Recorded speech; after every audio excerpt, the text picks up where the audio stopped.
Hi everybody, welcome. You would have joined this workshop and been given relevant codes. To the left of the classroom is a quiz. Once you do complete and pass a break 5%, contact team at thedigitalpsychic.com where you can purchase your certificate for £2.50. You are welcome to continue development with me and request to join Facebook Messenger practice area. Please do contact Rachel Gibson at BA Honours page. I hope you enjoyed this workshop short course. I used various resources, discussing via webinar, bringing you useful resources from the internet and collaborating that with my own experience. So Hoodoo, also known as root work, is the southern folk magic grounded in centuries of African American heritage. Hoodoo is often known by other names, including conjure, root work, root doctrine, laying tricks, working roots, or doing the work. There is a difference between hoodoo and voodoo. In a nutshell, pop culture continually intermixes many African traditions, portraying them exclusively as voodoo, but most is portrayed in books and movies and television is actually hoodoo. Voodoo is a religion that has two different branches, which is Vodou and Louisiana Voodoo. Hoodoo is neither a religion nor a denomination of a religion. It's a form of folk magic. Conjurers were actually Africans that were brought over on slave ships. They brought their beliefs and practices with them. There's lots of contradictions actually about hoodoo and voodoo in terms of it being seen as a dark practice, as we discussed in part one. But Africans brought hoodoo to America essentially many years ago. So it was African American, also known as conjurers. So it's a spiritual practice, and basically, hoodoo religious system was brought from the slave trade. The traditional nature, the center religion of West and Central Africa were characterized by the concept that human well-being is governed by spiritual balance, by devotion to a supreme creator, a deity of ancestors, and by the use of charms to embody spiritual power. In tradition, West African thought the goal of all human endeavor was to actually achieve balance. And several African spiritual traditions recognize a genderless supreme being who created this world, was neither a good nor evil, which did not concern itself with the affairs of mankind. Now, since the 19th century, there has been Christian influence in hoodoo. That is particularly evident in God's providence and his role in retributive justice through their strong ideas of a good versus evil that curses someone to cause death might not be considered um, um, out of line. It's one practicer that explained it as follows: Hoodooism. Anything that you do is the plane of God. God has something to do with us. You do it if good or bad. He's got something to do with it. Jesus will fool you, you'll get it. Buddhism is everything that you do is the plane of God which understands. God has something to do with everything as a creator, whether that be good or bad. Not only is good God, in fact, a hoodoo practice, but hoodoo thought understands God is good. Basically, what they're saying is that magic spells and mighty words in the world as the elements above and below was made. I'm going to look into it now. So there are a variety of ways that hoodoo is worked and practiced. So many will use it in very different forms. Some people will actually call themselves conjurers, where some people will call themselves root workers, and other people will just say they specialize in hoodooism.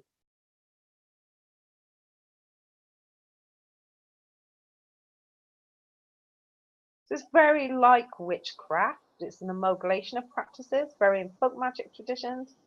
And basically, hoodoo's a folk spirituality within those African American roots. Hoodoo, also known as root work, as the conjurer was brought to, as I said, Americans by African slaves. So it's very misunderstood because basically what had happened was Africans didn't have anything else. They literally came with nothing to America, stripped their identity and everything. So what they actually brought to America was their belief systems. So, firstly, the conjure spoke directly to the slaves, the perceptions of the powerless and danger by providing alternative, addressing, healing, and all of these wonderful traditions, which allow the practitioners to defend themselves from harm, to cure alignment.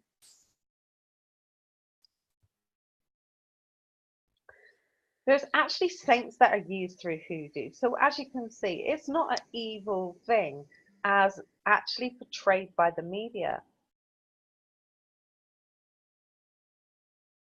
St. Anthony finds lost items, so they pray to the saints. St. Joseph pays rises. He's really good job getting home affairs, home sales, and stuff like that. And there we go. We've got saints, saints and saints. Raymond, St. Anne, St. Gerard, St. Martha, St. Jude, Mary Magdalene, Magdalene, all beautiful saints. Now, Hoodism is a spiral of rock that is easily eroded, column, and more resistant cap. So they're kind of eerie. So they're called hoodoos, and also have names from fairy chimneys to goblins. So it's that perception. What is it? What do you see it as? As with all magic, it's always seemed to be, oh, it's evil, but it isn't. It's actually just root working.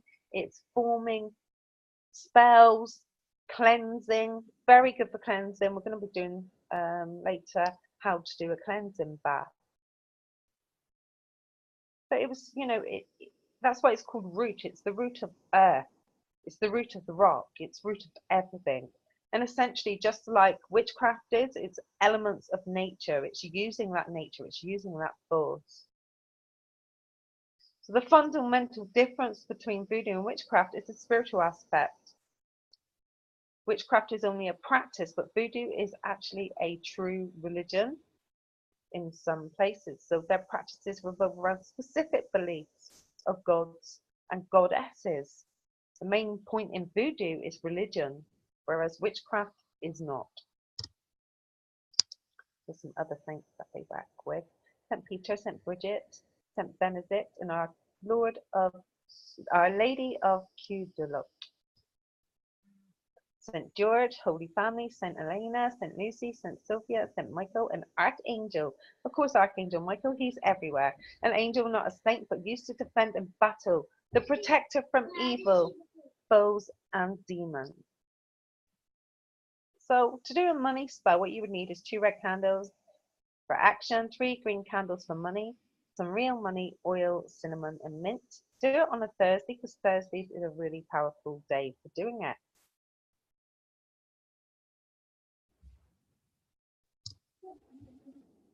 Love you, Orion. Now, to look at history, we have to discuss Harry Middleton Hyatt. He was an Anglican minister and folklorist who travelled much to the south in the later 1930s and 1940s in an attempt to preserve Hoodoo folklore and practices. People today with no family history of Hoodoo or root work or conjurer always use Hyatt's work as if it's the Hoodoo Bible. Most of what they know or think they know comes from Hyatt's work. Hyatt's work is good, but actually there will be a lot of discussions around, was he the originator? No, he wasn't, and therefore there would be a conflict of opinion in relation to his work, because what he did was try to reshape it. Essentially, it was derived right back many, many years ago in tradition through ancestors. Now, it's seen as black magic, but as I've said, it isn't. It's actually not. The African ancestral link, the practice becomes other than hoodoo. A root worker can be working for a long, long time, and practice now all over the world. It's actually more accepted than it was many, many moons ago.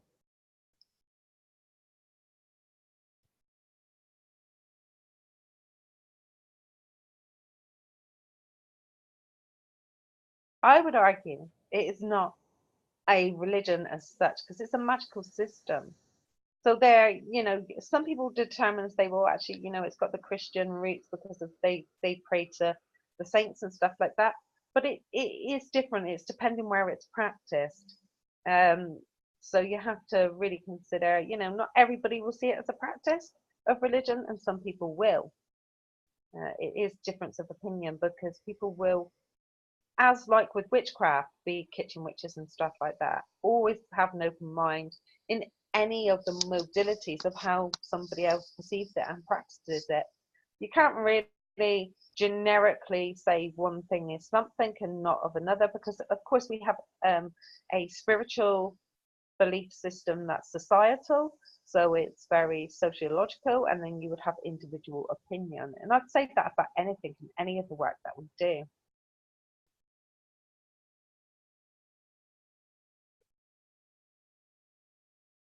So basically, Hoodoo blends together magical technology of Congo slaves that were taken from Africa in the slave trade, combined also with Native American herbal knowledge.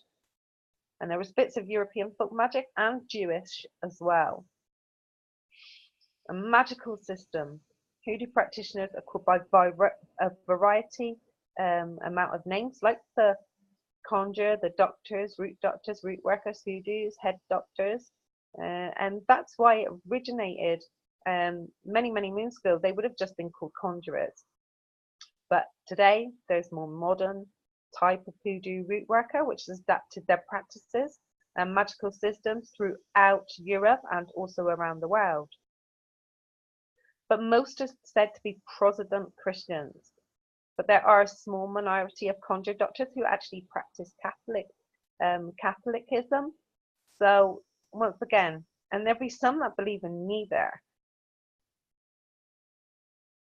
So it's not necessarily tied to Christian religious practice, but it can divorce the two is a dishonor to the inherited traditions of the Black ancestors that struggled to preserve their culture in the face of slavery and oppression. It emphasized the power of natural cures, the practitioner, the prayers for those deities, allowing Hoodoo to exist outside of a specific spiritual or religious belief system. So some workers will pray Psalms and the Lord's prayers during their spell work, and they see this as a way of God assisting in work. Root work is very grounded, practical.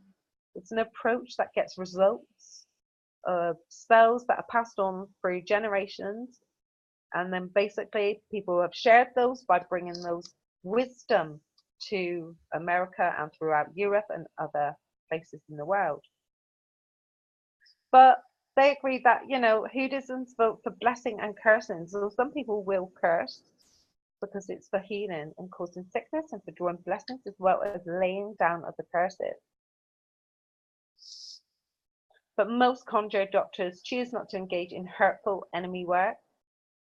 Root works commonly refer to themselves as lady-hearted.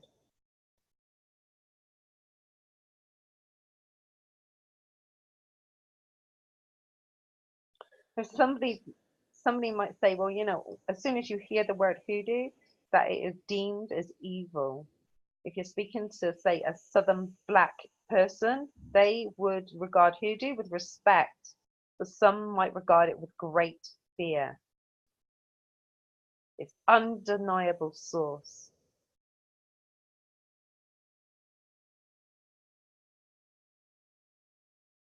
But a lot of hoodoo workers and root workers and stuff like that, and hoodoo, I'll say it, I'll get it out, hoodism, actually also use divination, allowing the hoodoo root worker to find that all factors that are played upon the situation can determine a best outcome. So it's very generic. But hoodoo is not voodoo. Hoodoo is Southern folk magic from the United States with some religious ties, magical technology, plain and simple. Voodoo is spelled voodoo, which is Vodou, is a separate and distinct religion that comes from the island nation of Haiti, one of the African religions that evolved in Caribbean. And we will be doing that a little bit later, discussing the differences. It's very difficult. Sometimes I even get confused when I'm looking at different hoodoo spells and hoodoo work. It's like, wow, that's the same as voodoo, isn't it? It's very similar, but there is a difference. The ethics are harm none. So when it comes to magic, there's a recent evolution that comes out of the modern religion of Wicca and has very little to do with traditional witchcraft or magical practice. Witches' Reed isn't adhered to within tradition of hoodoo. Hoodoo conjurers use it instead on the basis of African American traditions that are the result of melding of original African magical practices and a Protestant understanding of a just and vengeful God. Hoodoo root workers do not engage in animal cruelty or animal torture as defined by the laws of their religions, states, and nations. They refuse client requests to engage in animal cruelty or animal torture. Most conjurers are Protestant and says ethically must do unto others as they would have done unto themselves. But as you already know from your own lives, nothing is quite is that clean, and simple, and so many mitigating factors and personal experiences will colour any one personal ethic. So for one person, it might be okay to say practice cursing and stuff like that with ill intentions if they feel that somebody has done them wrong or somebody else wrong. Others will actually put it to the gods. So herb roots and seeds are widely used in root work. Some of the herbs used in hoodoo, but aren't common to Europe herb practices are these. Some of them you will never even heard of before. Wahoo root bark, black walnuts, mojo beans, master root, golden seal, five finger, blood root. But if you do Google it on the internet, you'll find lots of these herbs that you can actually purchase. These are herbs that are normally used. So you've got allspice, aniseed seeds, ash leaves, basil, bay leaves, bayberry, bistort, blue flag roots, burdock, caraway, celery seeds, all for different purposes. And I have actually put a link in where I sourced it from. Cherry bark, cinnamon, clove, coffee, coriander seeds, cubeb, cumin, dandelion, all for these reasons. Cherry bark would be used for love and compassion, and clove, love and friendship. I mean, it's very similar to normal herbalism in some aspects, but some of them are quite rare, so you do have to like Google and look for those rare ones.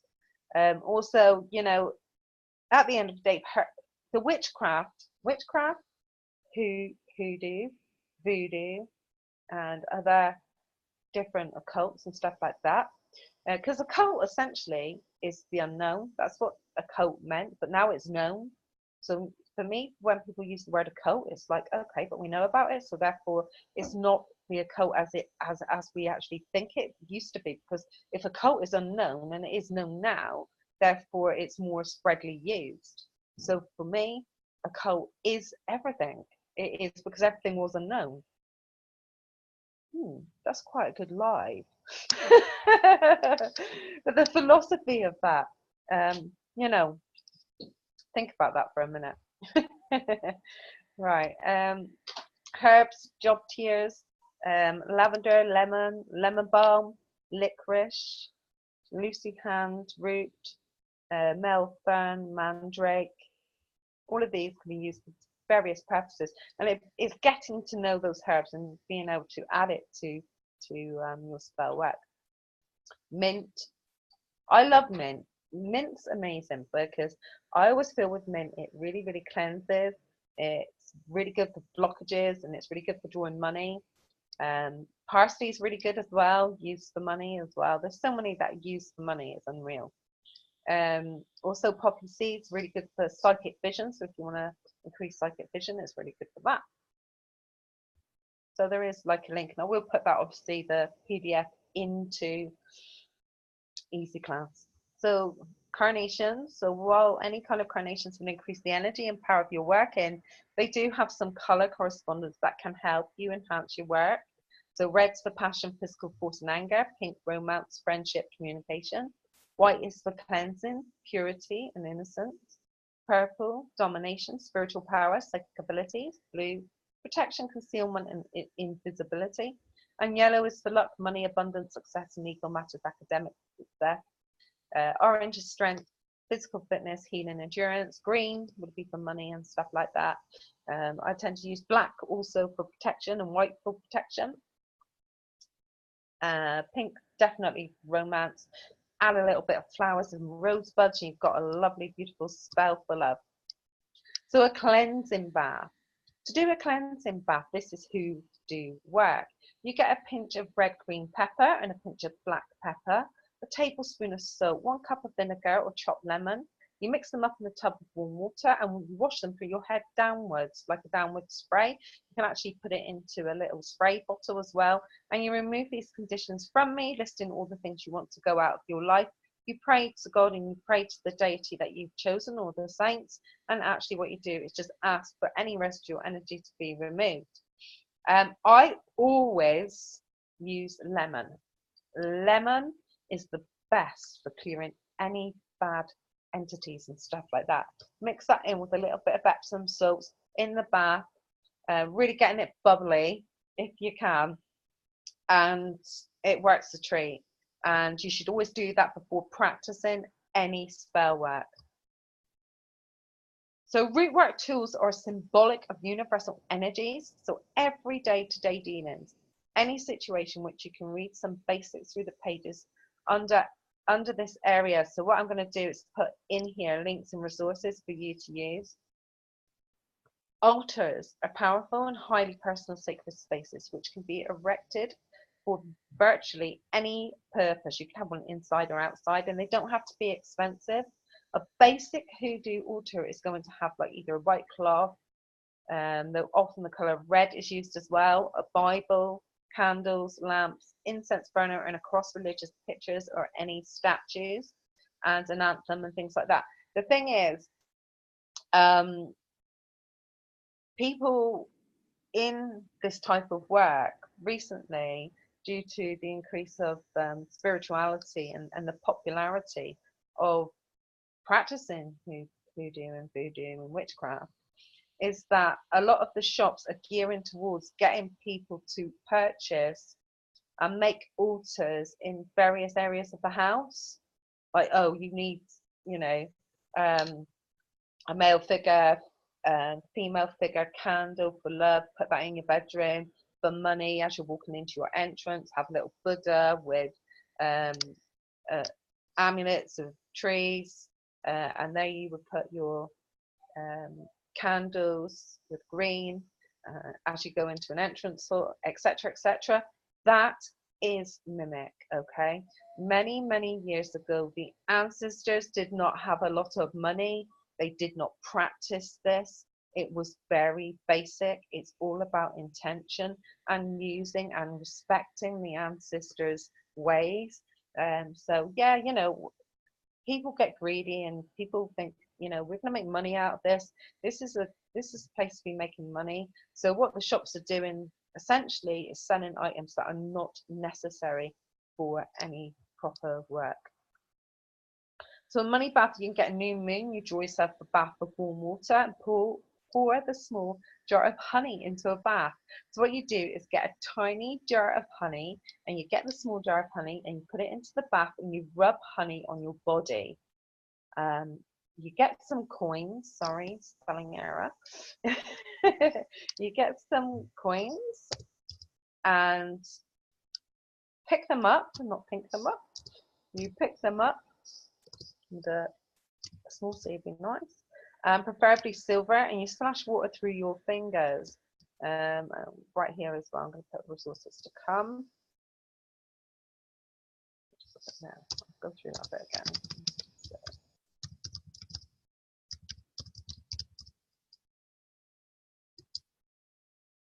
Let's go to Hyatt's book. Would be a good place to start on that one. Right, let's go. So we'll do it from the current slide. Actually, there as well before I put it, because I'm going to be putting it out, so I might as well amend it now.